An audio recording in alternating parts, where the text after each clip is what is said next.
Hello. I have to tell you about this incredible study. It's a very famous study. Maybe you heard about it before. And I'll tell you about the book that the actually directors of the study wrote and what I recommend, what I think about it. So this study, you might have heard, it's famously called the Harvard study. And it started in 1938, so it's about 88 years now, and it's a study that continued all this time. So it's the longest study ever made on human life, and it's started very interestingly with two small groups. They weren't supposed to be combined, but then they combined them.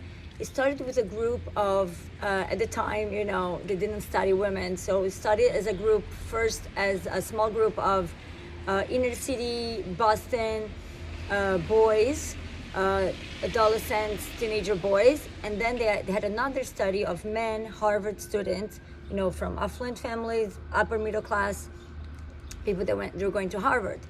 And they decided eventually, I don't know how many years later, to combine this study. So originally there were 724 boys, young men in this study.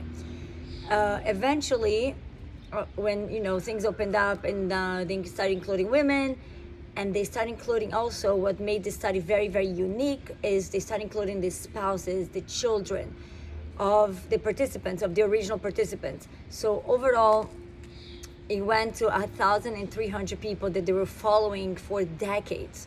And they were sending researchers and doing medical exams on them and surveys and questions and interviews and visits, all kinds of different, research activity that they perform on these people for decades. Some of them, they started as teenagers and they did all the way up to their entire lives. Something very interesting is that a lot of times in long research like this, people don't continue. They do it for a couple of years and they stop. In this specific study, 84% of the participants stayed until their entire life.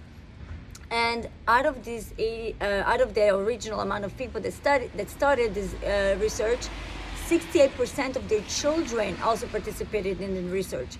So it's a very, very high amount of participants. It's very unusual to have this.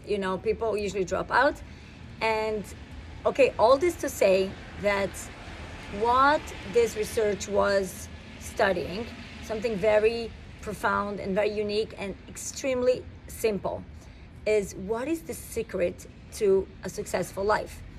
What is the difference? What makes a difference between a boy that succeeds and a boy that thrives and a boy that ends up in jail or whatever, does not go up in life?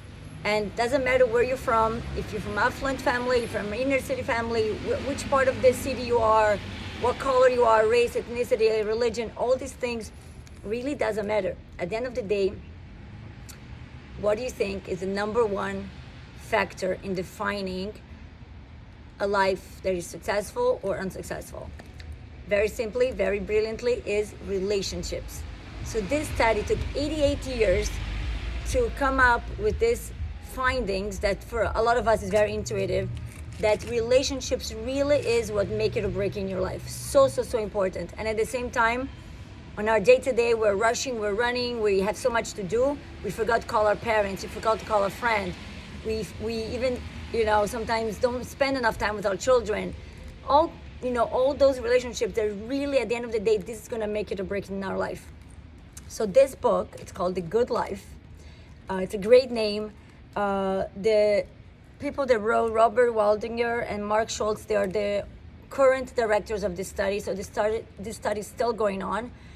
And a few things about the book. So first of all, the book is just like, The Good Life. It's such a good name, but sometimes the book is a little bit boring. There's a lot of data, there's a lot of research. So it's not really up your alley. It might be a little boring. But for me, I was really interested because this is one of the topics that fascinates me. Well-being, wellness, success, happiness, all this is just very fascinating to me. So I read the book from cover to cover. It's a good book. If you're really interested in that topic, it's a great book to read. But I'm giving you the bottom line. At the end of the day, you can read 500 pages, you can read 1,000 pages. You know what you have to do. If you want to have a successful life, really invest in your relationships. That's really what it is all about at the end of the day. Okay, if you read this book, let me know what you think. And happy reading. Take care. If you can follow, subscribe, put a share, a comment, anything is really appreciated. Have a good day.